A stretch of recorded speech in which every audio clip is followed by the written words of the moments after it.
ആ സിനിമ കണ്ടാൽ മതി. സ്പോയിലറാണ്, അതുകൊണ്ടാണ്. നാച്ചുറലി വരുന്നതല്ലല്ലോ ബ്രോ, ഇച്ചിരി പണിയെടുത്തിട്ട് ചെയ്യണ പരിപാടിയാണ്. അപ്പൊ ഞാൻ വീണ്ടും ചോദിക്കണം, അന്നത്തെ ഉത്തരം കേട്ടെ കിളി പോയി. ഞാൻ വീണ്ടും ചോദിക്കുകയാണ്, എന്താണ്? വീണ്ടും കേട്ടാ കിളി പോവില്ല ബ്രോ, എന്തിനാണ്? നമുക്കുള്ള കിളികളൊക്കെ അവിടെ ഇരിക്കട്ടെ.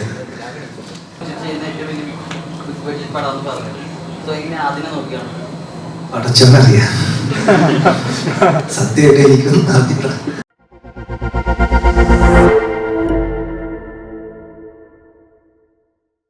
ഏതാനും നിമിഷങ്ങൾക്കുള്ളിൽ നമ്മൾ ഇവിടെ ട്രെയിലർ ലോഞ്ചിലേക്ക് പോകാനുണ്ട്. അതുകൊണ്ട് തന്നെ without any more time delay let us open the questions. So നമുക്ക് നമ്മുടെ ക്വസ്റ്റ്യൻസ് എന്താണെന്നുണ്ടെങ്കിലും ചോദിക്കാവുന്നതാണ്.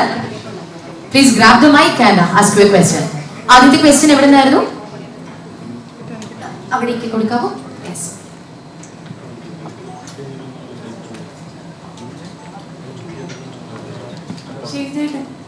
ഇന്നോളം കാണാത്തൊരു വേഷപ്പകർച്ചയിലാണ് ബൾട്ടിയുടെ ടൈറ്റിൽ ന്യൂസ് പുറത്തിറങ്ങിയപ്പോൾ കണ്ടത്. ഒരു രൗദ്രഭാവത്തില്, അങ്ങനെ ഒരു കലിപ്പ് മൂഡിലാണോ? അതോടൊപ്പം തന്നെ ചോദിക്കുകയാണ്, ഈ കബഡി പഠിച്ചെടുക്കാൻ എത്രത്തോളം എഫേർട്ട് എടുത്തു? എങ്ങനെയുണ്ടായിരുന്നു എക്സ്പീരിയൻസ്? ഇതിനോട് സിമിലറായ ലുക്ക് ശരിക്കും പറഞ്ഞ അന്നേ റസൂലുണ്ടായിരുന്നു. ഓർമ്മയുണ്ടോന്ന് പറഞ്ഞില്ല, മുടി പറ്റിയടിച്ചിട്ടുള്ള ആ ലുക്കിന്റെ പിന്നിൽ ഉണ്ണി തന്നെയാണ്. എനിക്കൊരു AI അയച്ചു തന്നു, AI ഫോട്ടോ. അത് കണ്ടപ്പോഴാണ് ഇത് കൊള്ളാലോ, ഇങ്ങനെ ഒരു ലുക്കിൽ വന്ന അടിപൊളിയായിരിക്കും. പിന്നെ അതിന് സമയവും എല്ലാം സാഹചര്യങ്ങളും ഒത്തു വന്നപ്പോൾ അങ്ങനെ മുടി കുറച്ചതാണ് ആ ലുക്ക്. പിന്നെ സെക്കൻഡ് ക്വസ്റ്റ്യൻ എന്തായിരുന്നു? കബഡി ട്രെയിനിങ് പറഞ്ഞ പോലെ 25 days ആയിരുന്നു. പിന്നെ ഒരു 15 days ഇതിന്റെ ബൾട്ടി അടിക്കാനോ അല്ലാണ്ടുള്ള സ്റ്റണ്ട് ട്രെയിനിങ്ങിനൊക്കെ ആയിട്ടുണ്ടായിരുന്നു. അങ്ങനെയൊക്കെയായിരുന്നു അതിന്റെ പ്രിപ്പറേഷൻസ്. സ്നീക്ക് പീക്ക് കണ്ടപ്പോൾ അതിനകത്ത് നിങ്ങൾക്ക് രണ്ടുപേർക്കും 2 ജേഴ്സീസ് ആണ്. അപ്പൊ നിങ്ങൾ തമ്മിലുള്ള റൈവലറി വരും നമുക്ക് എക്സ്പെക്ട് ചെയ്യും? ആ സിനിമ കണ്ടാൽ മതി. സ്പോയിലറാണ്, അതുകൊണ്ടാണ്.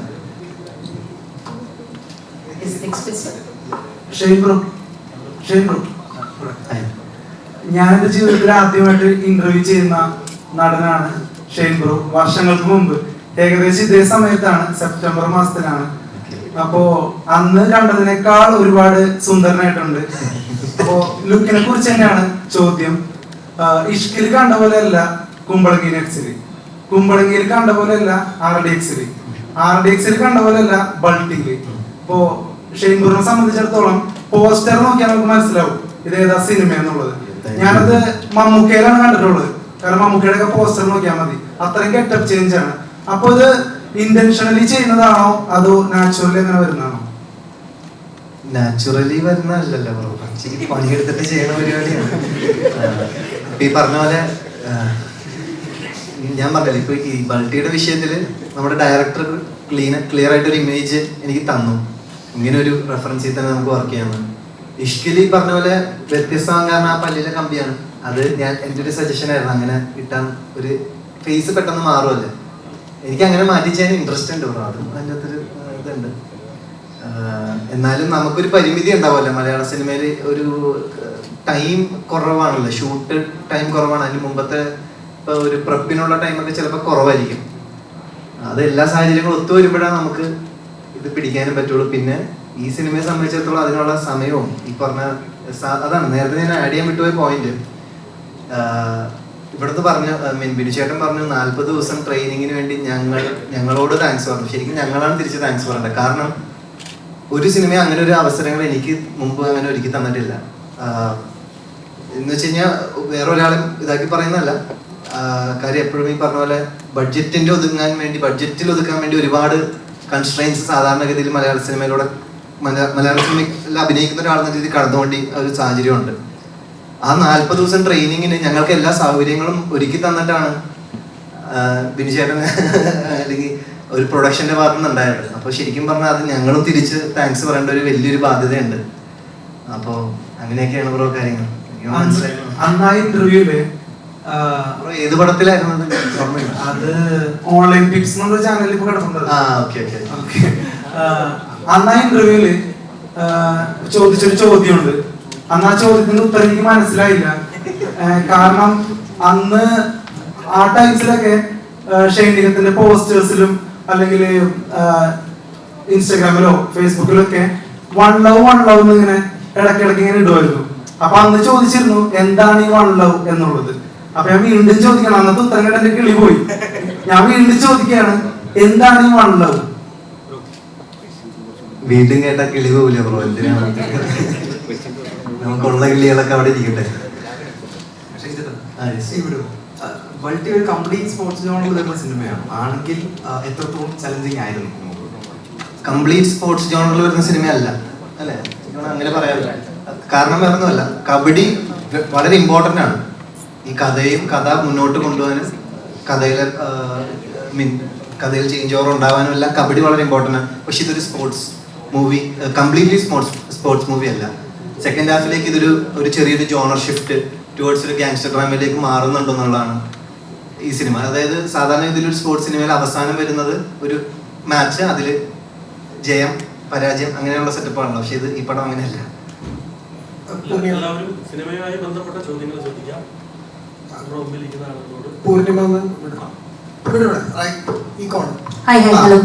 മാം, ഈ മലയാളത്തിലെ ഏറ്റവും ബെസ്റ്റ് പെർഫോമൻസിൽ ഒരാളാണ് പൂർണിമ മാം. സ്റ്റിൽ ഞങ്ങളത് ഭയങ്കരമായിട്ട് ബിലീവ് ചെയ്യുന്നുണ്ട്. അപ്പൊ ഈ ഒരു ക്യാരക്ടർ വരുമ്പോ മാമിനെ ശരിക്കും കൺവിൻസ് ആക്കുന്ന ഫാക്ടർ ശരിക്കും എന്തായിരിക്കും? തീർച്ചയായിട്ടും ഏതൊരു ആക്ടറിനും ഏറ്റവും കൂടുതൽ കൺവിൻസിങ് ആവുന്ന കാര്യം എന്ന് പറയുന്നത് അവർക്ക് ചെയ്യാൻ ആ കഥാപാത്രമായി മാറാനും ആ കഥാപാത്രത്തിൽ സിനിമയിൽ വളരെ പ്രാധാന്യം ഉണ്ടാവാനും ഉള്ള എന്തിനും എല്ലാ ആക്ടേഴ്സും ഭയങ്കര എക്സൈറ്റിംഗ് ആയിട്ടുള്ള ഒരു കാര്യമാണ്. ഞാനും അത് തന്നെയാണ് നോക്കുന്നത്. ഇതിന് മുന്നേയുള്ള ഇന്റർവ്യൂസിൽ ഞാൻ പറഞ്ഞിട്ടുള്ള കാര്യമാണ്. നമുക്കൊരു കഥ വളരെ ചുരുക്കമാണ് നമുക്കൊക്കെ സ്ക്രിപ്റ്റ് നമ്മളെ തേടി എത്തുക എന്നുള്ളത്. അത് പറയുമ്പോൾ തുറന്നു പറയണമല്ലോ.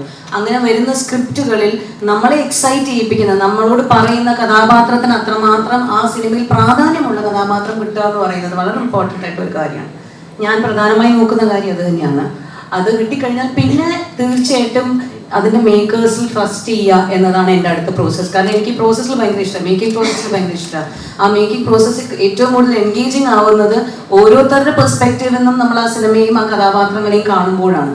പിന്നെ ബാക്കിയെല്ലാം അവരെ വിശ്വസിച്ച് നമ്മൾ ഇറങ്ങി ചെല്ലുമ്പോൾ നമ്മൾ മനസ്സിൽ വിചാരിക്കുന്നതിലും മേളിലാണ് അവർ അതിൻ്റെ ഔട്ട്പുട്ട് എന്ന് നമുക്ക് മനസ്സിലാവും. സോ എന്നെ സംബന്ധിച്ചിടത്തോളം ഈ ചിത്രം ബൾട്ടി എൻ്റെ അടുത്ത് ഓഫർ ചെയ്ത സമയത്ത് വളരെയധികം പാഷനായിട്ടാണ് ഓരോ കഥാപാത്രത്തെ കുറിച്ച് മുന്നിൽ പറഞ്ഞത്. അതായത് ആ കഥാപാത്രം എന്തുകൊണ്ട് അങ്ങനെ എങ്ങനെയായിരുന്നു, അവരെങ്ങനെയാണ് അതിനുള്ള യാത്ര, വളരെ ക്ലിയർ ആയിട്ടുള്ള ഒരു അണ്ടർസ്റ്റാൻഡിങ് ഉണ്ട് ഓരോ ക്യാരക്ടേഴ്സിനെ കുറിച്ചും. ആ സിനിമയിൽ പറഞ്ഞിട്ടില്ലെങ്കിൽ പോലും എനിക്ക് ഏറ്റവും എക്സൈറ്റഡ് ആയിട്ടുള്ള കാര്യം അതായിരുന്നു. അദ്ദേഹം ആ കഥ എഴുതി നമുക്ക് അവതരിപ്പിക്കുക മാത്രമല്ല, അതിൽ ഓരോ കഥാപാത്രങ്ങളും അദ്ദേഹത്തിലൂടെ സഞ്ചരിച്ചിട്ടുണ്ട്. അതെന്തുകൊണ്ട് അവർ എവിടെ നിന്ന് തുടങ്ങി, എന്തുകൊണ്ട് അവരിപ്പോൾ ഇങ്ങനെ, എങ്ങോട്ടാണ് അവർ പോകുന്നത്, ഇനി അങ്ങോട്ട് പോകും എന്ന ഒരു കണ്ടിന്യൂസ് ജേർണിയാണ് ഓരോ കഥാപാത്രത്തിലും ആ കഥയിലൂടെയും ഞാൻ മനസ്സിലാക്കിയിരിക്കുന്നത്.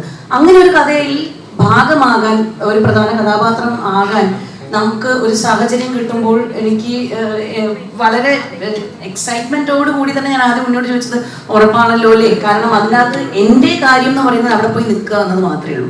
പിന്നെ ആ കഥാപാത്രമായി എന്നെ മാറാനും ആ സാഹചര്യം ഒരുക്കാനും ഞാൻ മാത്രമല്ല, ആ മൊത്തം ടീമും കൂടെ അഭിനയിക്കുന്ന ആക്ടേഴ്സും ആണ് നമ്മളെ അതാത് ക്യാരക്ടേഴ്സായിട്ട് നമ്മൾക്ക് കുറച്ചുകൂടെ നമ്മളെ ഹെൽപ്പ് ചെയ്യുക.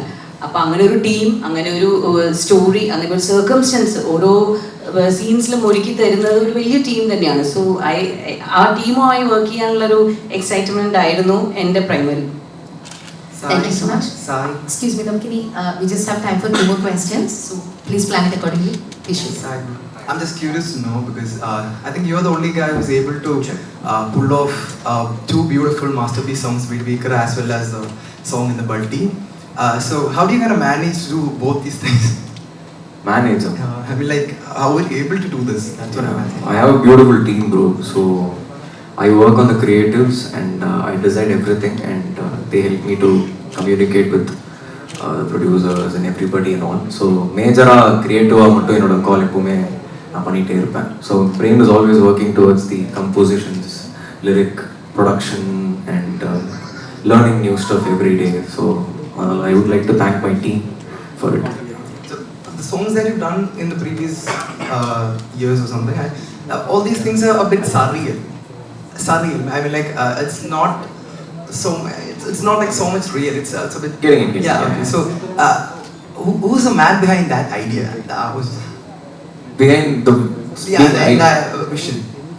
God only. Like I just think it's this. Selvaraghavan sir, Shanthini sir. Selvaraghavan sir, Selvaraghavan sir, sir இங்க சார், நீங்க மோகன்லால் சாரோட பெரிய ஃபேன்னு தெரியும். அப்போ இந்த மல்டி ஃபிலிம்ல அவரோட இண்டஸ்ட்ரியில நீங்க நடிக்க வரீங்க. ஸோ உங்களோட ஒரு இன்ஸ்பிரேஷன் இப்போ நடிக்கிறது, மலையாள சினிமால நடிக்கிறதுல உங்களோட இன்ஸ்பிரேஷன் மோகன்லால் சாரா? And one more question, Mohanlal சாரோட உங்களுக்கு பிடித்த ஒரு 5 ஃபிலிம்ஸ் சொல்லுங்களா? ஃபர்ஸ்ட் நம்ம எல்லாருக்குமே great moment even Dada Saheb Phalke இது entire south for us people also. Mohanlal sir நிறைய படம் பார்த்துருக்கேன் ஃபுல்லாக, பேர் but yeah is I think very very genuine actor. அவரை மாதிரி எந்த ரோலோ எப்படி அப்படி டக்குன்னு பண்ணிட்டே இருக்கேன். ஹாப்பி உங்களோட ஃபேவரட் ஃபிலிம் மோகன்லால் சார்?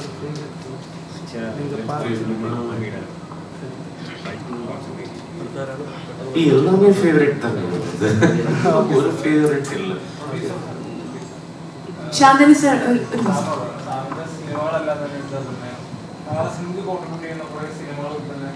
വ്യത്യസ്തമായിട്ടുള്ള പരീക്ഷ സിനിമകളാണ്. അതിൽ തന്നെ ഒരു ആർട്ട് മൂവി ആണെങ്കിൽ പോലും അത് ബിസിനസ്സായിട്ട് നമുക്ക് നോക്കുമ്പോൾ തന്നെ വിജയകരമായ സിനിമകളുമാണ്. സാറിന്റെ സിനിമയുടെ സെലക്ഷൻ എങ്ങനെയാണ് ഇത്? സാർ കഥ കേൾക്കുമ്പോൾ എങ്ങനെയാണ് ആ സിനിമ വിജയിക്കുമെന്നുള്ള രീതിയിലേക്ക്? അതൊക്കെ ഒരു ലക്കാണ്, അല്ലാതെ ദൈവത്തമ്പുരാൻ പറയും ഈ സിനിമ എടുക്കാൻ പറയും എടുക്കും. അതല്ലാതെ ഞാനൊരു വലിയ കലാകാരനൊന്നും അല്ലല്ലോ. ഇപ്പൊ ഉണ്ണി കഥ പറഞ്ഞതിന്റെ കഥ പറഞ്ഞു, 1 മണിക്കൂർ കൊണ്ട് പറഞ്ഞു, ഞാൻ ഉണ്ണിയെ തള്ളിക്കളയാൻ കൊണ്ടതാണ്. പക്ഷെ ഉണ്ണിയെ കൊണ്ട് സിനിമ ജയിച്ചു. പിന്നെ ആർക്കറിയാം സിനിമ എടുത്ത സാനു എൻ്റെ ക്ലാസ്മേറ്റ് ആണ്. എനിക്ക് അതിൽ ഭയങ്കര വിശ്വാസമാണ്. രതീഷ് പൊതുവാൾ കേരളത്തിലുള്ള എല്ലാ പ്രൊഡ്യൂസേഴ്സിനും എടുത്തുമായിട്ട് ആരോട് കുഞ്ഞപ്പനായിട്ട് പോയതാണ്. എൻ്റെ അടുത്ത് വന്നപ്പോൾ എനിക്കത് എടുക്കാൻ വിശ്വാസം തോന്നി. എന്നാലത്തെ കേസുകളും ഒക്കെ അങ്ങനെ തന്നെയാണ്. ഇതൊക്കെ ഒരു ദൈവത്തമ്പരാൻ്റെ ഒരു അനുഗ്രഹമാണ്. ഒരു കാര്യം കൂടെ പറഞ്ഞു, ഈ സിനിമ ഒരു സ്പോർട്സ് സിനിമ മാത്രമല്ല, ഇതൊരു പക്ക ആക്ഷൻ ഡ്രാമ സ്പോർട്സ് മൂവിയാണ്. ഷൈനികത്തിന്റെ കൂടെ മലയാളത്തിൽ ഫസ്റ്റ് ടൈം ആണ്. അപ്പം എങ്ങനെയുണ്ടായിരുന്നു രണ്ടുപേരും തമ്മിലുള്ള ഒരു എക്സ്പീരിയൻസ്? കൊടുക്കൽ വാങ്ങലൊക്കെ എങ്ങനെയുണ്ടായിരുന്നു? എന്തെങ്കിലും പറഞ്ഞു കൊടുത്തിട്ടുണ്ടോ, അതോ ഷൈനിക എന്തെങ്കിലും പറഞ്ഞു തന്നിട്ടുണ്ടോ? ஷைனிகத்தில் ഒരുപാട് സിനിമകൾ ഉണ്ട്, ഏതെങ്കിലും ഒരു സിനിമ ഇഷ്ടപ്പെട്ടതുണ്ടോ മലയാളത്തിൽ? எனக்கு நிறைய படங்கள் இருக்கு. பட் ஃபர்ஸ்ட் ஃபிலிம் நான் ஷேனோட பார்த்தது வந்து ஆனஸ்டாக சொன்னேன்னா பூதகாலம். அது எனக்கு பார்த்து எனக்கு ரொம்ப ரொம்ப பிடிச்சிருச்சு. இன்டென்ஸ் பெர்ஃபார்மன்ஸ், அந்த கண்டென்ட் ஒரு வீட்டுக்குள்ளே ரொம்ப ஒரு சின்ன ஒரு பவுண்டரிக்குள்ளே வந்து ஒரு இன்டென்சிட்டியோட வந்து ரொம்ப நல்லா பண்ணியிருந்தார். ஸோ அந்த பெர்ஃபார்மன்ஸ் எனக்கு ரொம்ப பிடிச்சிருச்சு. அண்ட் அஃப்கோர்ஸ் ஆர்டிஎக்ஸ், அப்புறம் இஷ்க், இதெல்லாமே பார்த்துருக்கேன். எக்ஸ்பீரியன்ஸ் வித் ஷேன் இதை நான் ஆக்சுவலாக தமிழ் ப்ரெஸ் மீட்டில் கூட சொல்லியிருந்தேன். நான் எனக்குமே ஒரு விஷயம் நம்புவேன். அப்பா அச்சன் சொல்லுவார், இந்த மாதிரி நம்ம சந்திக்கிற ஒவ்வொருத்தரும் நம்மளுக்கு ஆசான். ஸோ நம்ம யாரை மீட் பண்ணுறோமோ அவங்க கிட்டேருந்து ஏதாவது ஒரு விஷயம் நம்ம கற்றுப்போம் அப்படின்னு. ஸோ ஆக்டிங்கை பொறுத்த வரைக்கும் ஃபர்ஸ்ட் ஸ்பேஸ் நிறைய கொடுத்தாரு ஷேன். அது வந்து நான் தமிழ்லேயே ஒர்க் பண்ணுறேன், நிறைய பேரோட ஒர்க் பண்ணியிருக்கேன். எல்லாருமே அந்த ஸ்பேஸ் கொடுக்க மாட்டாங்க. அது ஷேன் வந்து எனக்கு அந்த நிறைய ஸ்பேஸ் கொடுத்துருக்காரு. ஸோ அதுக்கு ஃபர்ஸ்ட் ஒரு தேங்க்ஸ் சொல்லணும். என்ன கற்றுக்கிட்டேன் அப்படின்னா வந்து ஒரு சீக்வன்ஸ் இருக்குது கதையில், ஒரு திருவிழா சீக்வன்ஸ். வேற ஒரு ஆம்பியன்ஸ்லேருந்து இந்த திருவிழா ஆம்பியன்ஸ்குள்ளே வரும்போது ஒரு மூட் ஷிஃப்ட் ஆகும். ஸோ நடித்து முடிச்சிட்டோம், மானிட்டர்லேருந்து பார்க்குறப்போ அந்த மூட் ஷிஃப்ட் வந்து ஷேன் வந்து ஃபேஸில் ஒரு ரியாக்ஷன் ஒன்று கொடுத்தாரு. ஸோ எனக்கு ஆஸ் அன் ஆக்டராக தோணுச்சு, நம்ம ஏன்டா அதை யோசிக்கல, அது எவ்வளோ அழகாக அந்த மூட் ஷிஃப்ட் வந்து அந்த சேஞ்ச் ஓவர் கொண்டு வந்தாருன்னு. ஸோ அந்த மாதிரி சின்ன சின்ன டிப்ஸ் வந்து நான் கேட்கல, பட் நான் பார்த்து கற்றுக்கிட்டேன். அண்ட் அதுக்கப்புறம் நான் ஷேன் கிட்ட சொன்னேன். But overall I'm very very happy acting with Shane and the entire team. ஏன்னா ஷேன் சொன்ன மாதிரி வந்து தேங்க்ஸ் டு ப்ரொடியூசர்ஸ் ஒரு 40 days ப்ரீ ப்ரொடக்ஷனில் வந்து ஆக்டர்ஸ்க்கு ஸ்பேஸ் கொடுத்தாங்க. என்னை வந்து கிட்டத்தட்ட I think from October to March என்னை கிட்னாப் பண்ணிட்டாங்க கேரளா சைடுக்கு. நான் அக்டோபரில் கேரளாவுக்கு வந்தேன்னா நான் திரும்பி மார்ச் தான் நான் சென்னை வீட்டுக்கு போனேன். பட் அவ்வளோ தூரம் வந்து they made me feel like I'm at home. ஒரு தமிழ் இண்டஸ்ட்ரியில் எனக்கு எந்த அளவுக்கு வந்து எனக்கு கம்ஃபர்டபுளாக ஃபீல் பண்ண வைப்பாங்களோ அது மாதிரி வந்து நம்ம வீட்டு பையன் அப்படிங்கிற மாதிரி எனக்கு அந்த ஒரு கம்ஃபர்டபுள் கொடுத்தாங்க எனக்கு. ஸோ அதுக்கு ஐம் வெரி தேங்க்ஃபுல்.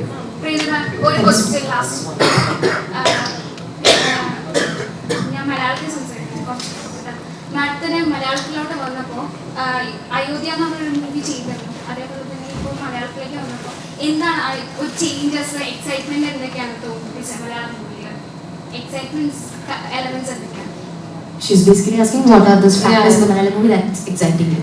ബൾട്ടി മൂവിയിൽ എന്താണ് എക്സൈറ്റ്മെന്റ്സ്? ബൾട്ടി മൂവിയിൽ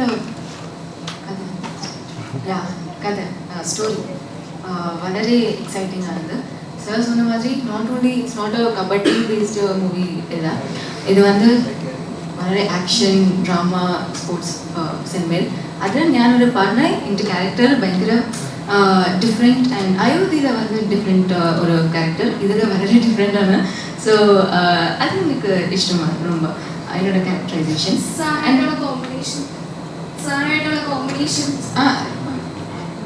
நிறைய ഉണ്ട്. ജാനകി സോങ് ഇതെല്ലാം ഷൂട്ട് ചെയ്യുമ്പോൾ വളരെ കംഫർട്ടബിൾ ആൻഡ് ഒരു ടീം மாதிரி இல்லை, ஒரு ஃபேமிலி மாதிரி ஆகிட்டோம். ஏன்னா ஒரு லென்தி ஸ்கெட்யூல் இருந்தது. ஸோ ரொம்ப ஹாப்பி, ரொம்ப கம்ஃபர்டபுள் அண்ட் சப்போர்ட்டிவான டீம். அண்ட் மலையாளம் சினிமா எனக்கு எப்பவுமே பிடிக்கும். അടുത്തൊരു പ്രോജക്റ്റ് വന്ന് ചെയ്യുമോ? അടുത്ത project next project in Malayalam? Yes, obviously I want to do many films in Malayalam. So let's hope for the best. ഈ കബഡി ബേസ് ചെയ്തിട്ട് തമിഴിൽ വന്ന പടമായിരുന്നു ഗില്ലി. അതൊരു തമിഴ് സിനിമയിൽ തന്നെ ഗെയിം ചേഞ്ചർ ആയിരുന്നു. അവർക്കൊരു 50 crore ക്ലോസ് ആയിരുന്നു. സോ ഈ ബൾട്ടിയുടെ ബോക്സ് ഓഫീസ് പ്രതീക്ഷകൾ എന്താണ്? ഏറ്റവും വലിയ ഷെയറിനെ വെച്ചിട്ട് ചെയ്യുന്ന ഏറ്റവും വലിയ ബിഗ് ബഡ്ജറ്റ് പടം എന്ന് പറഞ്ഞത്. സോ ഇങ്ങനെ അതിനെ നോക്കിയാണ് അടച്ചറിയാം. സത്യമായിട്ട് എനിക്കൊന്നും അറിയില്ല. ഇറങ്ങണ ദിവസം നിങ്ങളെപ്പോലെ തന്നെ ഞാനും അറിയും, അല്ലെങ്കിൽ ഇറങ്ങി കുറച്ച് കഴിയുമ്പോൾ സാർ ഇതിനായിട്ട് എന്തെങ്കിലും ഒരു റെഫറൻസുകളോ അല്ലെങ്കിൽ അങ്ങനത്തെ ഒരു കണക്ഷൻ എന്തെങ്കിലും ഉണ്ടോ? മ്യൂസിക് റെഫറൻസ്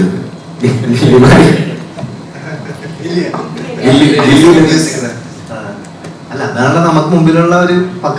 അത് ഞാൻ പറഞ്ഞു, ഇതൊരു അതാ പറഞ്ഞു, കബഡി പടമല്ല, കബഡി പടം മാത്രമല്ല, ഇതിലെല്ലാം ഉണ്ട്. ബ്രോ അത്യാവശ്യം കുറച്ച് ചെറിയ ഫാമിലി പരിപാടിയൊക്കെ കയറി പോകുന്നുണ്ട്. എന്ന് വെച്ചാൽ അത് പറഞ്ഞു, ഇതൊരു ഓർഗാനിക്കായി ഉണ്ടാകുന്ന പോലത്തെ ഒരു കഥ പോലെ എനിക്ക് ഫീൽ ചെയ്തത്. നമ്മളൊരു ഓക്കെ 2 പാട്ടിന് വേണ്ടി അല്ലെങ്കിൽ 2 ഫൈറ്റിന് വേണ്ടി ഉണ്ടാക്കിയ പോലെ ഒരു സ്ക്രിപ്റ്റ് അല്ല. ഇതിലെല്ലാം അനുയോജ്യമായിട്ട് തന്നെയാണ് ഉണ്ടാക്കി വന്നിരിക്കുന്നത്. ஆடிங் டு தட் நீங்கள் கில்லி அப்படின்னு கேட்டதுனால கில்லி வந்து இந்த கபடி சீக்வன்சஸ் அது வந்து இன்னும் கமர்ஷியல் ஆஸ்பெக்டில் பண்ணாங்க. பட் பல்ட்டியை பொறுத்த வரைக்கும் it is more closer to a very Pro Kabaddi அப்படின்னு சொல்லலாம். பிகாஸ் அந்த அளவுக்கு ஆத்தென்டிக்காக வந்து அந்த கபடி சீக்வன்சஸ் ஷூட் பண்ண விதமாக இருக்கட்டும், எல்லாரும் ட்ரெயின் பண்ண விதமாக இருக்கட்டும், கில்லி ரொம்ப கமர்ஷியல் ஆஸ்பெக்டாக இருந்துச்சுன்னா இது இன்னும் ஆத்தென்டிக்காக இருக்கும். ப்ராப்பராக அந்த மேட்டில் வந்து கபடி விளையாடுறது. கேரளா டீம் நாங்கள் ப்ராக்டிஸ் பண்ணப்போ ரமேஷ்னு ஒரு கேரளா டீம் கோச், அவரோட பாலக்காடில் நாங்கள் ப்ராக்டிஸ் பண்ணோம். ஸோ அங்கே இருக்கிற ஒரிஜினல் ப்ரோ கபடி டீம் அவங்களோட அந்த பிளேயர்ஸோட நாங்கள் ப்ராக்டிஸ் பண்ணோம். ஸோ இதில் இருக்கிற அந்த ரூல்ஸு எல்லாமே வந்து இன்னும் ஆத்தென்டிக்காக இருக்கும். Last question. ഫസ്റ്റ് ഫിലിമാണ്, ഫസ്റ്റ് ഒരു ന്യൂ കമറാണ്, എന്താണ് കോൺഫിഡൻസ്? എൻ്റെ അടുത്തുള്ള ഫസ്റ്റ് ക്വസ്റ്റ്യൻ എന്താ സോറി ക്വസ്റ്റ്യൻ?